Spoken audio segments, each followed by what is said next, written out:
Okay, hello. I think we're going to get started here. We'll try and start right on time so we have lots of time for questions. My name is Kelly Dawn Allenbach. This is my husband, Jerry. Wow. And we're from First Heights Ward. We have 4 kids. They're still relatively young. Our oldest is only 10. We love technology. I think it's safe to say we're heavy technology users. I think a little bit of background how we got up here. We grew up with 2 very different backgrounds. I was in a family that was only allowed to use technology, screen time, tech time, although we didn't call it that then, on Friday and Saturday nights. So it. Jerry grew up in a house with a lot less structure. And very quickly, as an adult, gravitated towards phone, social media, Twitter, all those kind of things. So raise your hand if you have owned a smartphone for more than a year. More than 2 years. 3, 4, 5. So he's owned a smartphone for 5 years. I've owned it for just over 4. So I went to a dinner with him. It was a Twitter dinner, I think, at a restaurant downtown somewhere. And I was a new owner of a smartphone. And I thought, okay, well, this will be fun. And I was following all of my social rules. My cell phone was in my purse. It was on vibrate. I was making eye contact. I was talking. And here I was in this meal, and everyone has their cell phones out, and they're making calls, and they're out on the table, and every once in a while there's like a lull in the conversation while everyone checks their phone, and I'm like, okay, I guess I'll get my phone out.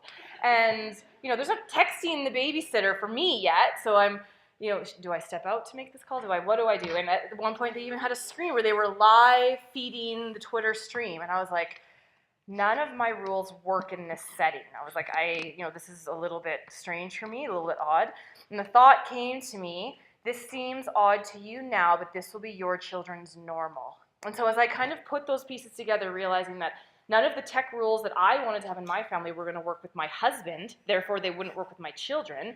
And fast forward 5 years, here we are. The early adopters dinner is now the norm, how we use technology in our life. So imagine in another 5 years where it's going to be. So that's kind of led us to an interest as we've had to sit down and kind of merge our 2 very different parenting strategies.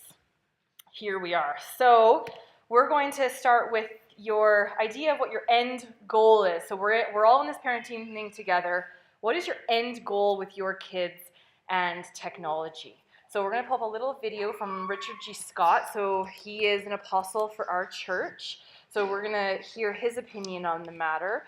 And, as he's talking, just keep in what your end goal with your kids and technology is. You live in a world where technological advances occur at an astounding pace. It is difficult for many of my generation to keep up with the possibilities. Depending on how technology is used, these advantages can be a blessing or a deterrent.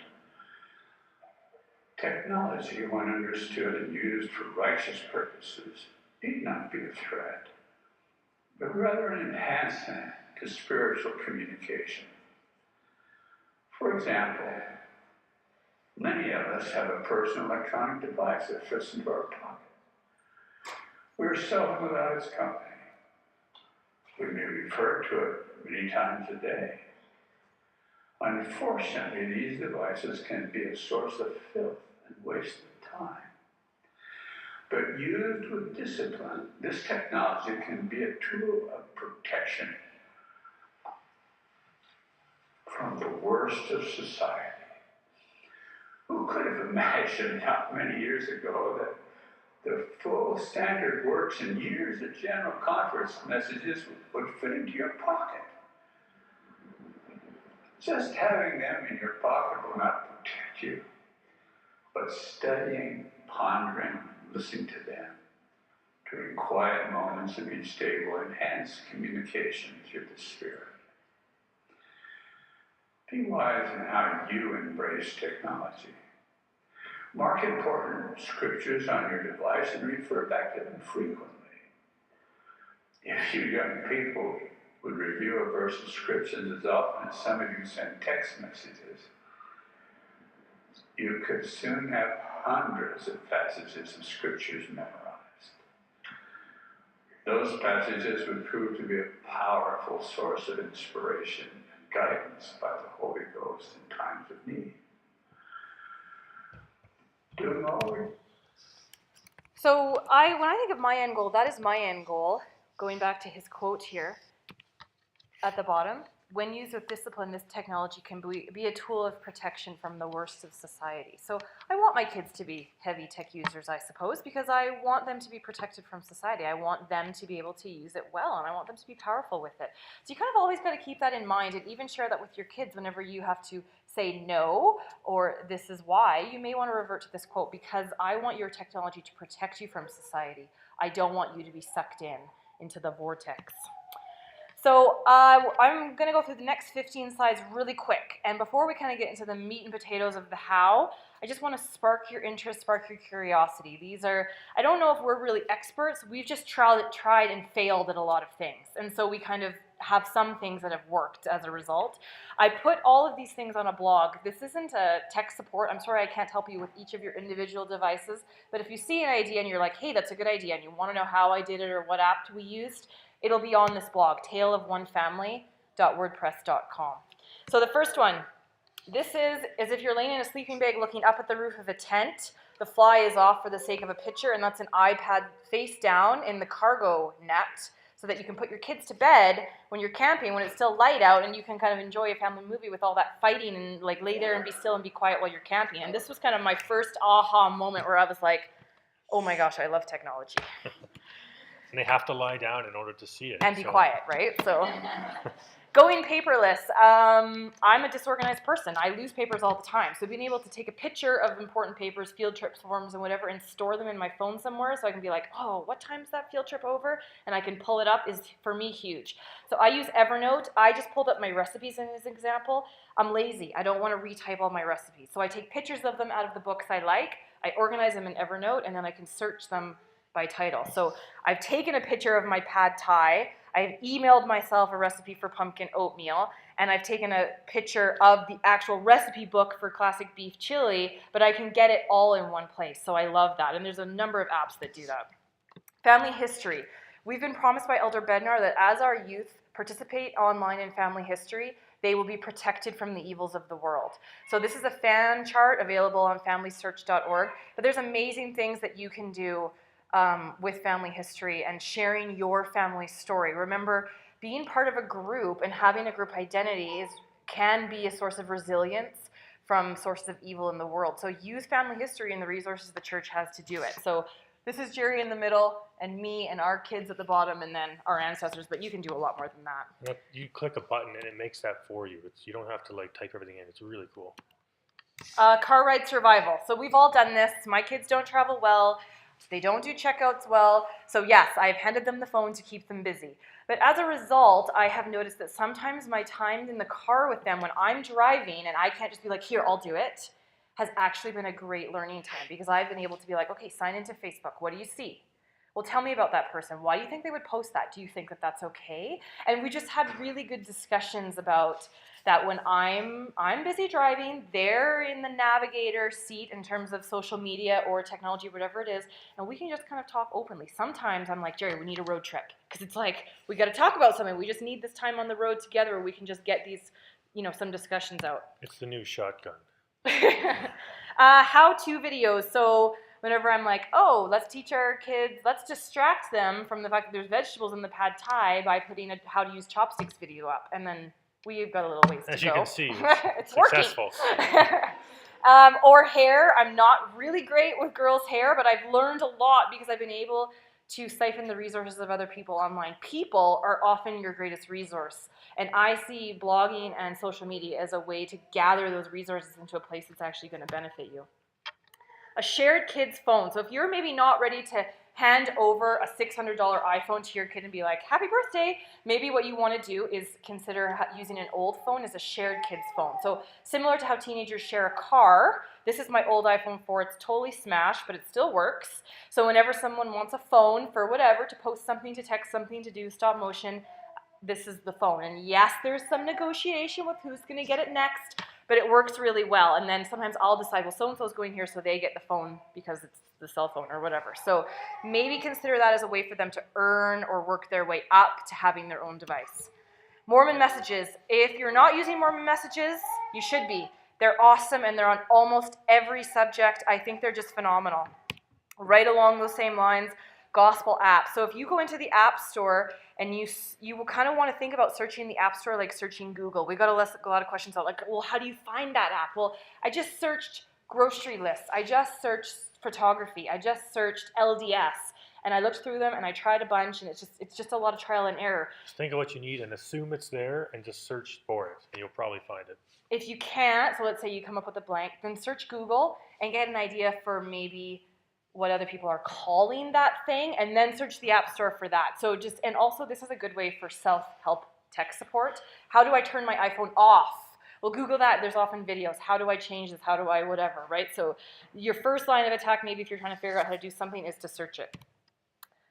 It's revolutionized family home evening for us, or any family meeting. So family home evening, of course, is a meeting for gospel instruction, but anything, planning a vacation, Christmas, holidays, whatever it is, we put everything up on the screen. If you've got a screen in front of kids, you've generally got their attention. So use it to your advantage. So we put songs, quotes, scheduling, calendars, lessons, books, lots and lots of stuff. Everything goes up on the screen, and then everyone's just kind of in the zone, right? Leah likes to pretend she can push the buttons and scroll it up too, so I'll watch it. It's fun. And I actually, going back to when I was 5 years old, we had those old film projectors, the slide ones, and I learned to read with the Book of Mormon stories on slide back then. So a little bit of history repeating here, I think. Okay, tech club, similar vein. Rather than have a book club in our family, we have a tech club. So I say no games, no YouTube videos, no TV. Bring me something else cool that you can do online.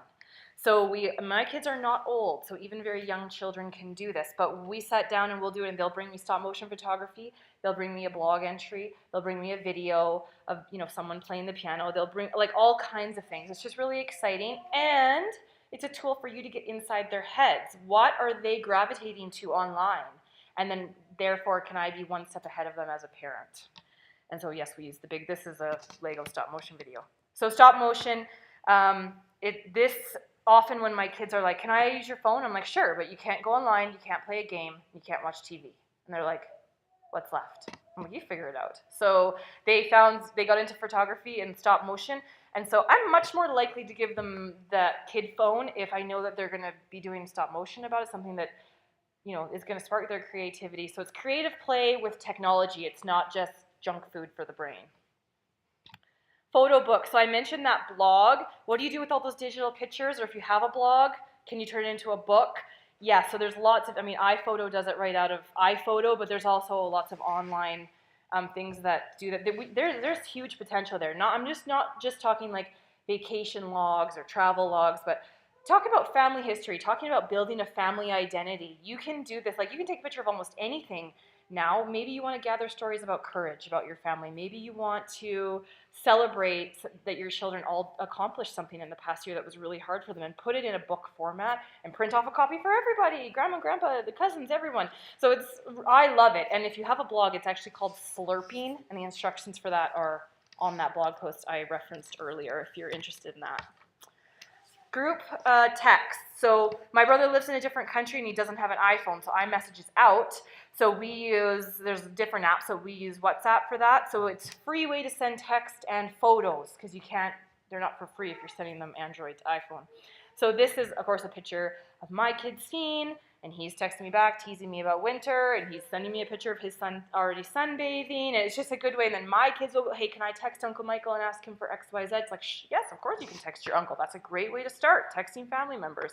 And so all you need is a Wi-Fi connection for that. So even if your kids only have an iPod, they have text abilities. Which, did you hear that? Your kids have text abilities if they're on a Wi-Fi and they only have an iPod. You should know that. So that can be good and bad. This is a graph of, Jerry's a real estate agent. This is the graph of the source of his sales over the past year. So as you can see, people that he met on Twitter constituted 45% of our family's income last year. So for us, this isn't just a game. This is like our family economy. This is like life or death for us. So keep that in mind. Your kid's ability to make money may hinge on their ability to use social media. Maybe it will, maybe it won't. But I think we're moving in that direction of people who can use social media are going to get hired. Or it's just going to be a flat-out expectation. And there are jobs today that did not exist, and people that are just working on social media. For me, I just use it for networking to meet more people that lead to sales. But there's a lot of business revolving around that. Audiobooks, this is another great way to keep your kids involved with technology without that junk food component. Edmonton Public, our very own library, has a huge audiobook collection that you may want to reference. Going right along with that, you can, probably many of you have wireless Bluetooth speakers at your home that just let you beam songs to the speakers that will play anywhere in your house. But you can do that in a car with a battery-powered wireless speaker. So think about that. Anything that you can play in your phone, if you don't have one of those fancy new cars that's iPhone compatible, you already know this. But if you're in an older car like me, then general conference, audiobooks, anything on YouTube, you can now play in your vehicle. So this might change the way that you travel. And I really like that because then it's always like, oh, I wish I could play this in the car. I can't play it in the car. This is great. It was like $20 at Winners. It's this little thing. Wireless printing and scanning. This totally saved me for my sister's wedding, but of course it lends itself nicely. So I can just be like, here's a picture on my phone or a set of instructions or a recipe, fire it off to the printer in the next room. It's awesome. But even better, I find, is the wireless scanning. So I can scan a document or a printer, store it in Dropbox or in a cloud or whatever, and then access it on any device. So it's not just like, this is my laptop with my pictures. They're now safe in a cloud. If this crashes, it's okay. I can pull it down onto anything. So I really like that. Syncing calendars. We never live the same day twice, so I need to know what he's doing, and I need to be able to block off time where he's not allowed to do what he wants to do. He has to do what I want him to do. So if I put that right in his phone, then I know that that time is going to be preserved. So that's awesome. It gives you alert. When I create an event on that shared calendar, she gets notified of it, so we both see the same thing. So we're going to slow down a bit now and get into the meat and potatoes about how you kind of make technology work for you and what are some of the cautions. So first of all, your family needs a plan. So when I say your family, I mean your family, particularly if you have older kids. Sit down and do this together. Don't try and do what I did and be the dictator and parachute in and be like, you're only using it on Friday, Saturday nights, and I'm going to keep it, I'm going to this. That is not going to work. That is going to backfire on you because they're going to outsmart you. It is okay if your kids know more about these devices and these platforms than you do. The trick is that you need to get them to buy into the idea that you're interested in it and that you care about them and you want to be part of the decision-making process too. If you don't already know about the website combatingpornography.com, you should go check it out. Maybe you're lucky and you don't have anyone in your family or circle of influence who is struggling with pornography. But even if you're one of those rare people that doesn't have, a pornography-related issue in your life, you need to go look up this website. But the address is Combating Pornography, I think, yeah. So it has this article in particular, Keeping Safe in an iEverything World, just gives some really solid foundational advice about warning signs, about some social media tips, about safety and firewalls. It's really awesome. I think it's a good thing to go over in a family home evening. There's lots of things under that prevention tag that although it says pornography, you could really just read in online safety and it's going to get your brain thinking. So when I was a little girl, mid-elementary school, my dad sat me down and he wrote out all the swears on a piece of paper, what they meant, any gestures that went with those swears. And we just had a really open discussion about these words and what they meant and where I was likely to see them, where I was likely to hear them, what our family's policy was. And I can remember leaving that family home even just being like, oh, this is awesome. I feel so confident now. I know what to do when I see that word. I feel empowered. I feel strong. I feel like my dad is on my side. I don't have to fight an enemy I don't know. And so I think when it comes to technology, we really need to keep this in mind that we want, the word inoculate means to put an I within from the Latin. So when they encounter, so we're giving them a disactivated, virus in their body so that when they find the real polio, they're like, oh, I've seen this before. I know how to destroy this. Oh, yep, I've seen chickenpox. I can deal with that too. So when it comes to technology, we kind of want them to be like, pornography, right, that. Sexting, I think this is sexting. I need to get some help. Cyberbullying, not good, better report it. You kind of really want that to be driven from the inside out. I believe in firewalls and safeties and all those things, but the end result is that you want that to come from within. And so you want to give them a technological awareness. You can do this in lots of different ways. There's contracts, so kind of your list of yes and no's and consequences. You can do overriding principles or maybe by case study. There's certainly a plethora of, good and bad case studies of technology, or maybe you want to have a family tech mission statement just to get everyone on the same page. Our principles are pretty simple. We work before we play. Our devices live the standards and for the strength of youth. We enjoy technology together as much as possible. And devices can do so much more than play games or surf the internet. So these are kind of our overriding umbrella principles. Do I expect this to change? Yeah, by next year this will probably be completely different. So don't be afraid to change. If you think back to that early adopters dinner 3 years ago and where we are now, totally different ballgame. So be on your toes and be prepared to change it. Earning tech time. Technology is a great motivator for kids. Use that to your advantage. So these are job sheets. I have a different job sheet for every day of the week for every child in my house, which sounds really onerous, but it's actually not, because I just do it once and print off multiple copies of it. And this is what I expect to be done before they get tech time. So when they come to me like, can I watch TV? I'm like, is your job done? No. Well, I don't know why you're here. Like, go do your job. Makes it easy to say no. And it also makes it For easy to say, okay, now you've earned an hour of tech time because I have required this lengthy list of jobs. And it's kind of that principle of, you work before you play, which is true of technology. You wouldn't hand over your keys to a car, be like, here, go drive, without some expectations. Don't do that with technology. Not all tech time is created equal. So this is the American food guide, thank you. So it's in the form of a pyramid. So your vegetables and whole grains are at the bottom and your junk food's at the top. So you kind of really want to be really explicit with this with your kids' homework, maybe Skyping family members, indexing, family history work. That's the base of your pyramid. Sure, you can do that. Twitter, Snapchat, Facebook, Angry Birds, no, that's red. You can bet we're going to have limits on that, okay? And this might look different for every person in your house. Jerry, because our income is dependent on Twitter, it's in blue for him, but for me, it's in red. So you really just want to... Some of us are more sociable than others, might add. Maybe someday I will figure out how to make money with Facebook. We'll see. Self-control, the ultimate. Can you turn this off? So this is a tricky subject, and I really think that you need to really use the spirit and really pray about this in your home. But some of the things that we do is, okay, so you've earned your tech time. Can I have the TV? Can I have the iPad? Okay, sure. But these are my expectations. An hour of tech time is like this many shows. So at the end of this time, you need to turn that off and bring the device back to me, or tomorrow you lose it.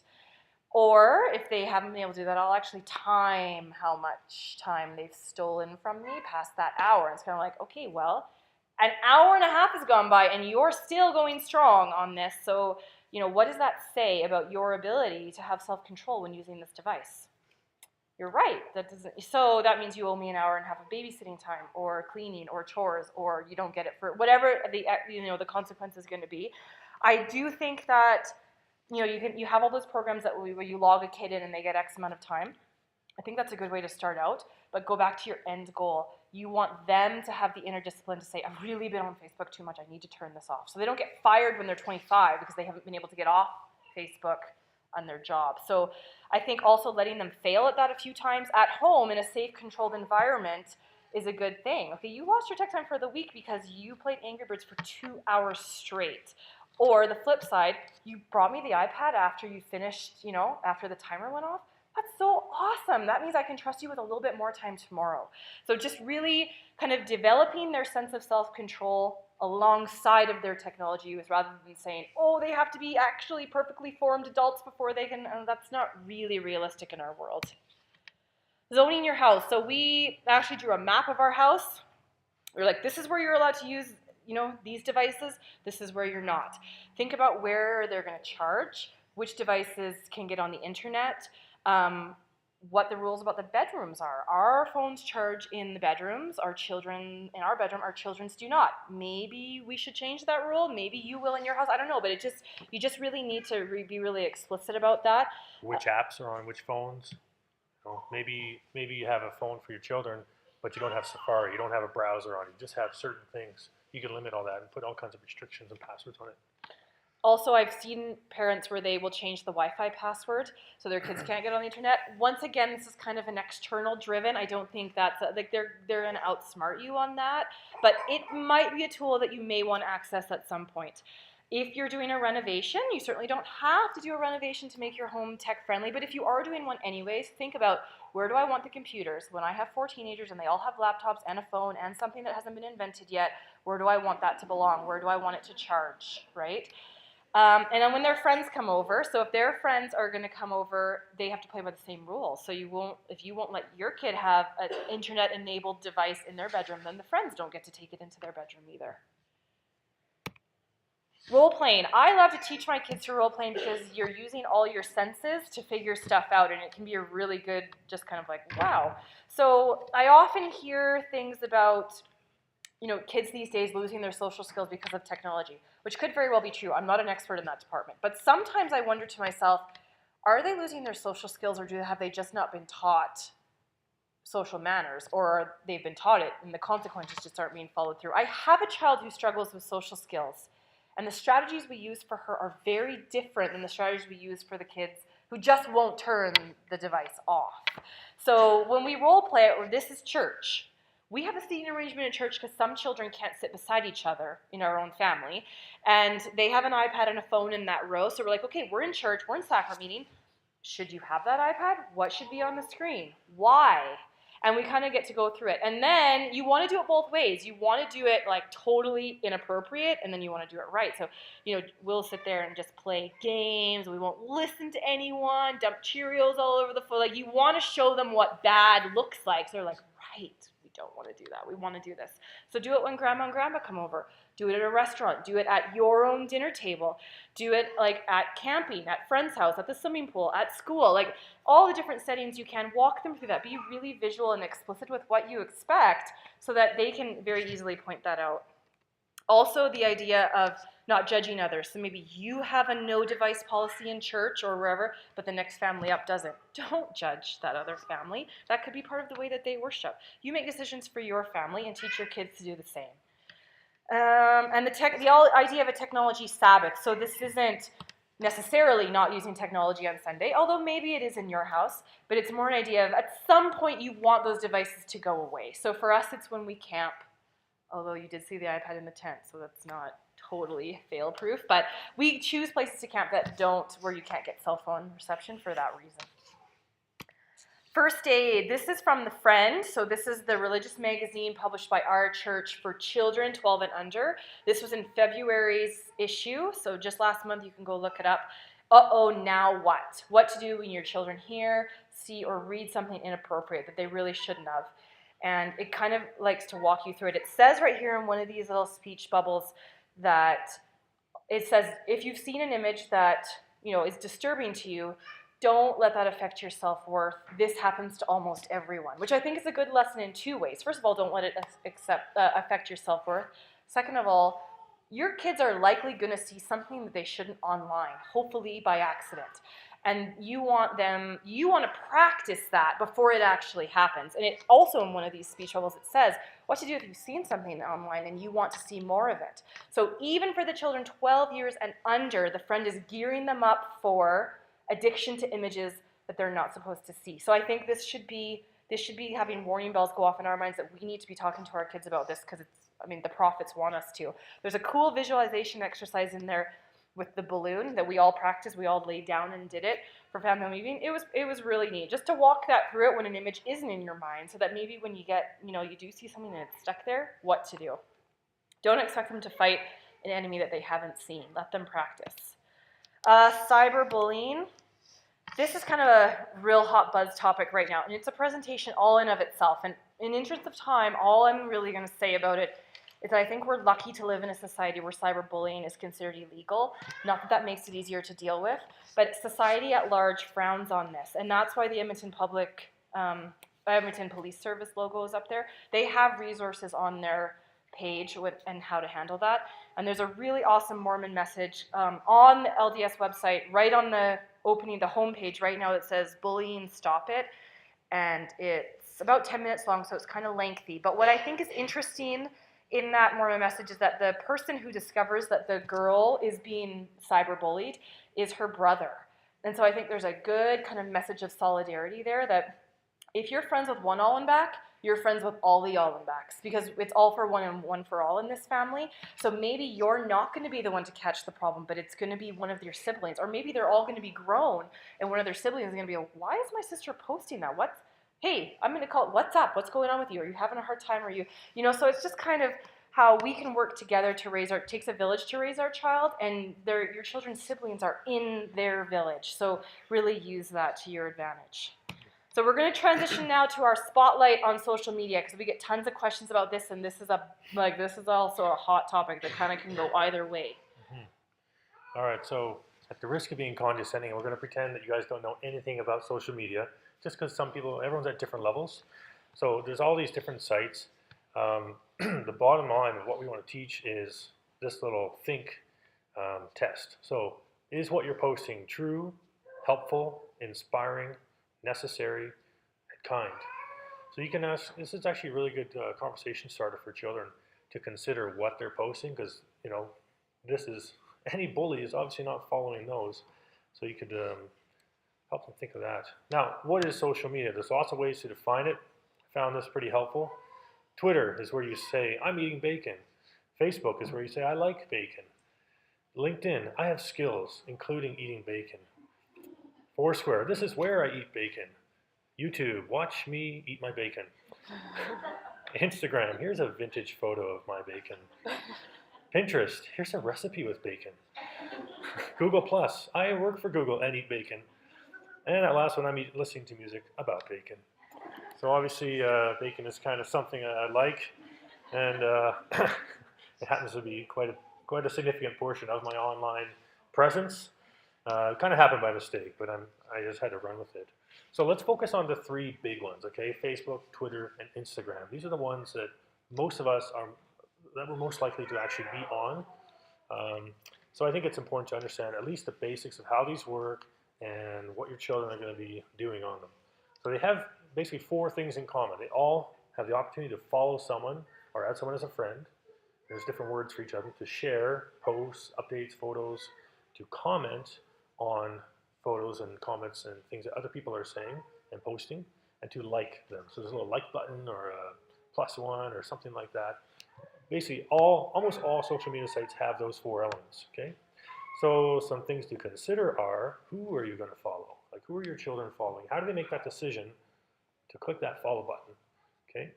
And why I think this is important is because that says a lot about what you're going to, obviously that's what they're going to see in their timeline of their stream.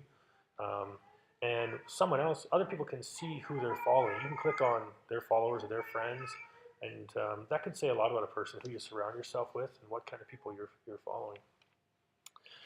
What are you sharing, and what kinds of content? Again, go back to this slide here.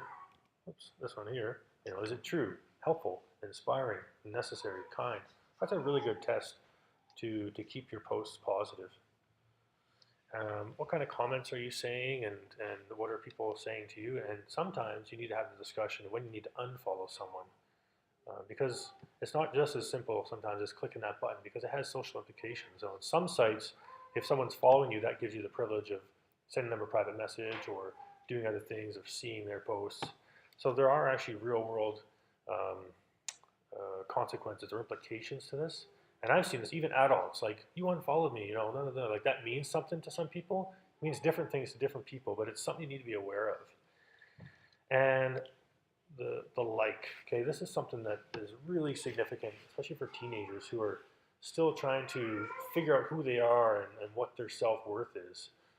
How much weight are they putting on the number of likes they get on their latest selfie or their status that they posted, And are they just going for that? Is that what they're basing their own self-worth on? And if they are, that's kind of dangerous, because what are they going to do? What kinds of photos will they post to get those likes? So I really want you to consider that as something that you need to discuss with your children. I want to talk about messaging.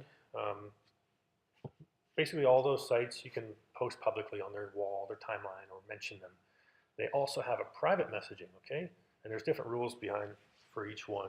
But something that's important to know about private messaging is that's often where the trouble starts, okay? If there's going to be trouble. I'll give you an example of an article I read a couple weeks ago. This boy, a teenage boy, had a friend request on Facebook, and it was this cute girl. He didn't know her. They had about 5 mutual friends or so. So he's like, okay, cool. I'll accept her. So there's his first red flag. Like, why did you got to teach them? Why are you accepting friend requests? Because I get them all the time from like, it's clearly some kind of a spam thing that's going to lead to some kind of a web chat thing that you do not want to be involved in. So you just have to say no, just ignore those, and that's fine. So this guy should have been taught to have a little more critical thinking. Who is she? Maybe I should ask my friends who she is before I accept her. That's okay. So what happened was this girl started sending me private messages saying, hey, let's chat on MSN, like let's chat somewhere else in a different site. And she started saying, oh, you're cute, send me a picture of yourself, and oh, take off your shirt. So it went on, and it turns out that this girl was actually an adult male who was a teacher at a school who's now in jail. So the point is, you got to be really careful. Like, that's the kind of stuff that's happening. And I think we're all vulnerable. We all just have to be prepared and aware that it's out there. So as simple as saying to your children, what do you do if someone asks you to send a picture of yourself, without your clothes on or something like that? Because as absurd as that sounds to us, it's going to happen. This happens all the time. So all they need to know is say, no, I won't. Like, it's that simple. They just need to be aware of it so that they're not caught off guard when it does happen. Time. How much time is too much time to be online or to be, doing tech time? Now for me, because as you mentioned, I use Twitter a lot, people ask me like, how much time do you spend on Twitter? And I can't really answer that with a number because it's not like I'm sitting down, how much time do you spend at church? Well, it's 3 hours, It's not like that. It's throughout the day. It kind of fills the gaps sometimes when there's downtime. You just pull up your phone, read a couple updates, make some comments, some likes, post something. It's kind of like that for me, except I obviously use it more than most of you, I think.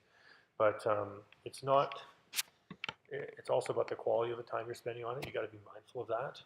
And is it keeping you from doing things that you should be doing? Even if you're not doing anything bad online, is it keeping you from doing good elsewhere? That's kind of the general guideline there for time. Some of the warnings I kind of went over, like the private messaging. Another thing to consider is privacy settings. Facebook especially has a lot of different levels of privacy, and not just like one blanket level, but for different things. You can have your pictures only visible to your friends. Not, if I go on your profile and we're not friends, I won't be able to see any of your pictures. Okay, you can do that, or you can say this one picture I want to be visible to anyone, or not to be visible to anyone but my friends. You can do all kinds of things. Each post can have a different privacy setting. So it's just a matter of taking the time to go in and look at all those settings to protect yourself. And you really need to make the decision, though, how open do I want to be with my posts? Am I okay with strangers, with the possibility of strangers seeing pictures of my children? Consider that. And if you're not sure what it looks like, there's a way to see what your profile looks like to a stranger, or you can just log out and go into it or ask someone else to do it for you. But it's really important to consider that.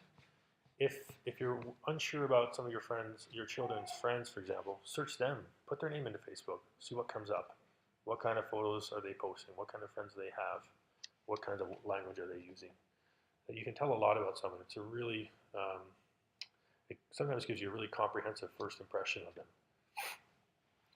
That's something also for us to keep in mind. What are we posting? What are people thinking about us?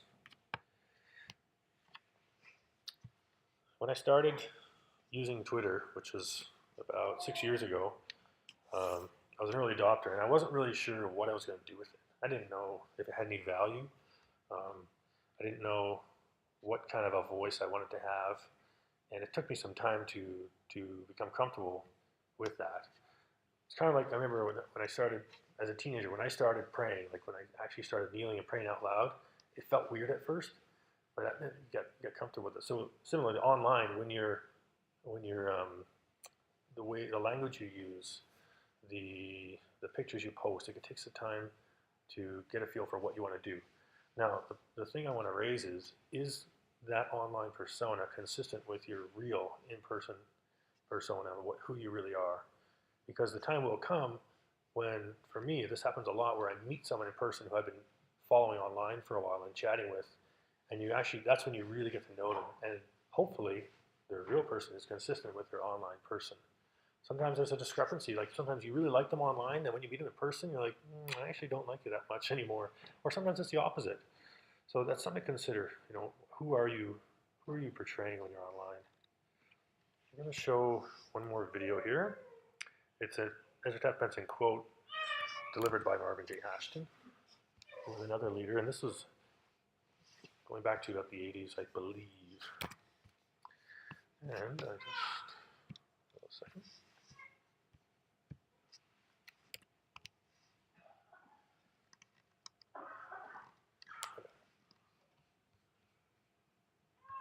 Have to rewind it.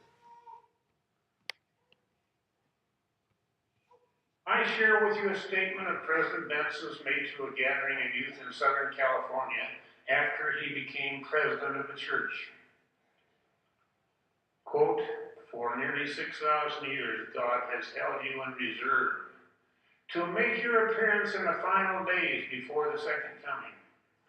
Every previous gospel dispensation has drifted into apostasy, but ours will not. God has saved for the final inning some of his strongest children who will help bear off the kingdom triumphantly."